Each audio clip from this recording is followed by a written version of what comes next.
that he gives us a picture how powerful God's name is. இங்க சோலமன் ஞானி நமக்கு ஒரு காரியத்தை விளங்க செய்யணும்னு சொல்றாரு. விளங்க செய்யறதுக்காக இந்த வார்த்தையை சொல்றாரு. என்ன சொல்றேன்னா, தேவ நாமம் எந்த அளவுக்கு ஒரு வல்லமையுள்ள நாமம் சொல்லி நீங்க நல்லா புரிஞ்சுக்கிறதுக்கு அதுக்கு ஒரு உதாரணம் கொடுக்குறாரு. உதாரணம் வந்து என்ன உதாரணம் கொடுத்தாரு பாத்தீங்களா? பலத்த Thurugam, a lighthouse, perhaps the tower of a castle. ஒரு துருகம் வந்து எப்படி இருக்கும் என்று சொன்னால் அது லேசில் யாரும் அசைக்க முடியாது.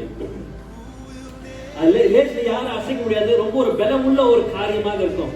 எந்த ஒரு புயல் அடிக்கும் போது when we look at a lighthouse, it's a very strong, it's very big and tall, nothing can harm the lighthouse, you know, it's very very strong and firm.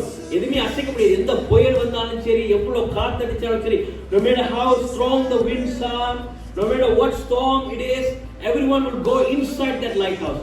ஏதாச்சும் ஒரு பெரிய புயல் வந்தாலும் சரி, எந்த பெரிய காத்து அடிச்சாலும் சரி, அந்த காத்துல இருந்து அந்த புயல்ல இருந்து தன்னை காப்பாத்திக்கிறதுக்காக